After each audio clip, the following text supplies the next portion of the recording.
Hello po mga kababayan, this is Nancy Bicolana. Gusto ko lamang pong magkomento dito kay Sandro Marcos sa sinabi niya. Marami na pong nag-content, marami na pong nagsalita tungkol dito, may kanya-kanyang take. Yan po ang kagandahan kasi ng DDS. Hindi po ito parang kumbaga pagbagsak ng information lahat sabay-sabay.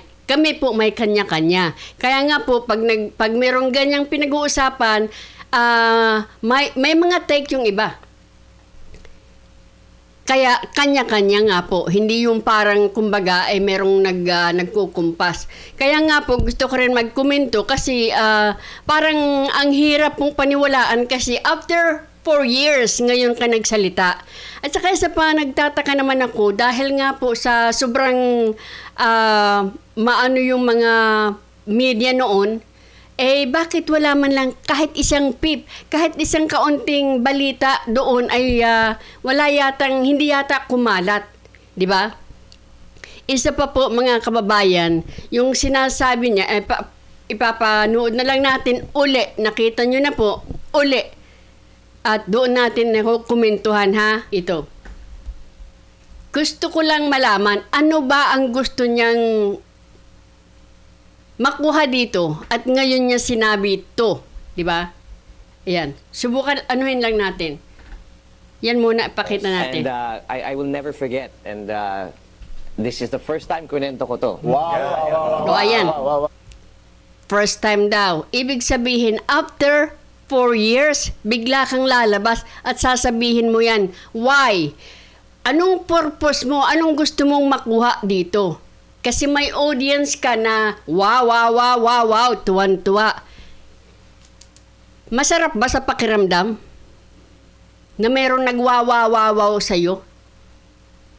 And I don't know if the president's gonna get mad at me saying this. Andito na tayo. Andito na tayo. Mr. President. Nung nangangampanya ng aking tatay, tapos hinihingi niya ang suporta ng Malacanang, tinawagan kami. Pinapunta kami sa Malacanang. Pinahintay kami dyan. Mga 2 oras kami nakahintay. Nakatambay lang dun.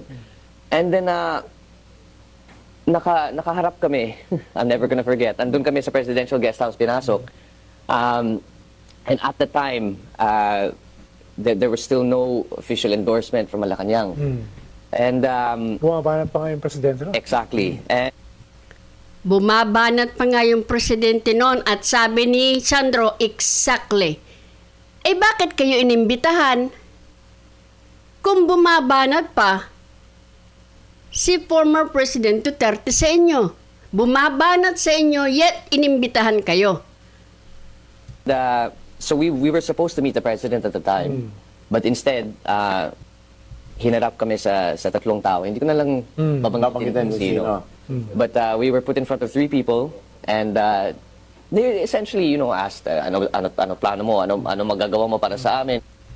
Napansin nyo pa rin, hindi pala si Tatay Digong ang nakausap, ang nakaharap, yung 3 tao. Sino yung 3 tao? Yung isa daw, nasa, kumbaga, posisyon pa ngayon.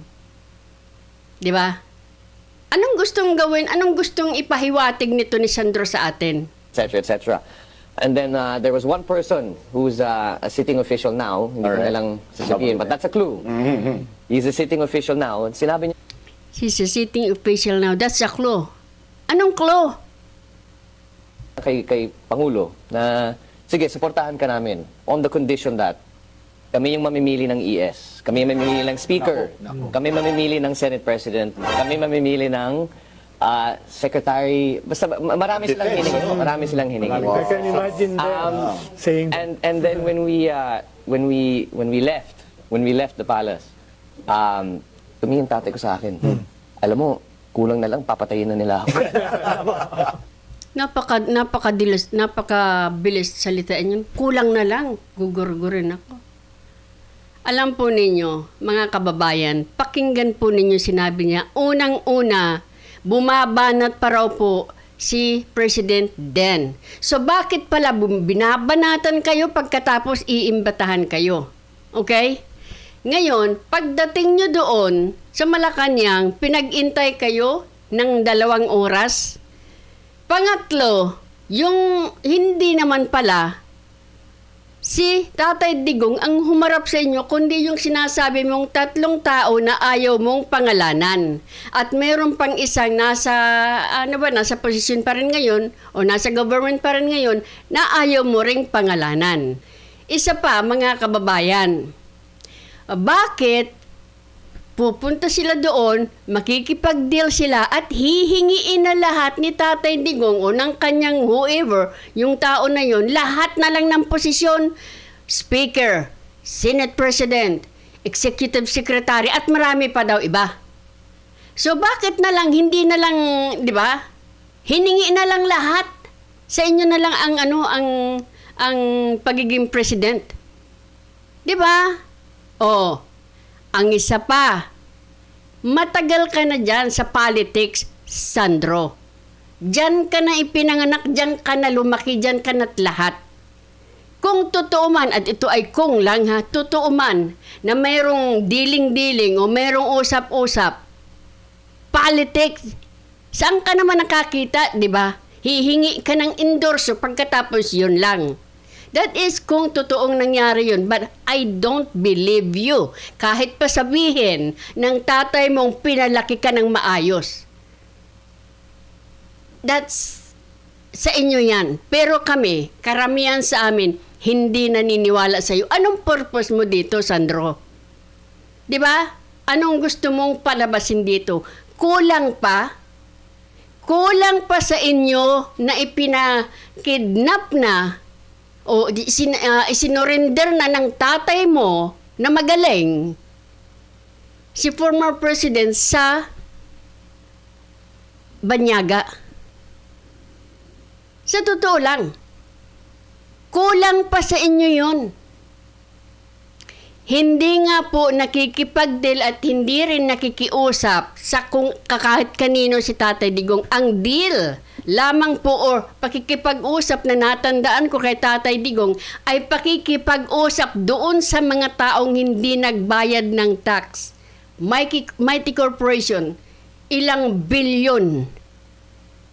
Lucio Tan, ilang bilyon. Water concessionaires, ilang bilyon. Yun po ang nakikita kong nakipag-deal o nakipag-usap si former President Duterte. Hindi po nasa kanilang dugo ang manghingi. Di ba? So hindi po ako naniniwala sa sinasabi mo. Kung ngayon nga lang, isinorender si Tatay Digong sa Banyaga. Pinapahirapan yung anak, pinapa-impeach. Pinapahirapan yung iba pang mga anak. Pinapahirapan yung mga supporters. Lahat pinapahirapan ng bansa na mahal ng Tatay Digong. Hindi pa rin nakikiusap sa inyo kahit hirap-hirap na siya sa ICC. Hindi ako naniniwala na si Tatay Digong na ayaw sa tatay mo dahil according sa kanya siya ay gumagamit at siya ay bangag. Pagkatapos makikipag-usap sa inyo? I don't know. Again, kahit pa sabihin ni Castro, sabihin pa ni tatay mo na pinalaki ka ng maayos at hindi ka nagsisinungaling. We don't believe what you just said. Hindi ako naniniwala sa istorya mo. At isa pa, Sandro, hindi nyo naman na kailangan humingi pa ng endorso. Duterte na nga ang kasama ninyo eh. Di ba sabi ng tiyahin mo? Oh, hindi naman talaga mananalo yung tatay mo. Hindi yan mananalo laban kay Lene Robredo. Kung hindi siya sinuportahan ni VP Sara, hindi siya presidente. Sa vice president nga, natalo siya ni Lene eh. Oh. At sa pagiging presidente, hindi rin siya mananalo kay Lene Robredo. Kaya nga, nung sinabi ng tiyahin mo na si Senator Amy Marcos na ayaw talaga ni then Mayor Sara Duterte at ibinibigay ay si Senator Bongo na popular din naman na malakas din ang hatak sa boto. Pero ang gusto ng tiyahin mo ay si VP Sara mismo. Kasi ang sabi niya, wala raw panalo ang tatay mo kay Leni Robredo. Kaya, sa palagay ko, hindi na kailangan o baka nang hingi kayo ng endorso. Pero I don't know kung talagang inimbitahan kayo. At kung inimbitahan man kayo, ay bakit inamin mong binibira ka, bumabanat pa rin si Tatay Diguden? Ano, banat ng banat sa niya pagkatapos, halika dito, usap tayo. Sa hinihingi inyong endorso. Pagkatapos, pagdating niyo doon, nag-intay kayo 2 hours, tapos, hindi naman pala si Tatay Digong ang haharap sa inyo. O, di ba? O. Ay, naku, ewan ko sa inyo. Ang masasabi ko lang sa iyo, Sandro, wala ka ng chance.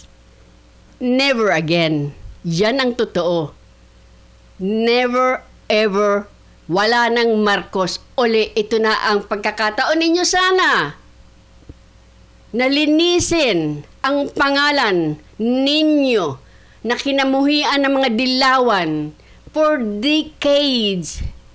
Pero ngayon, naku, halos halikan ang talampakan ng tatay mo.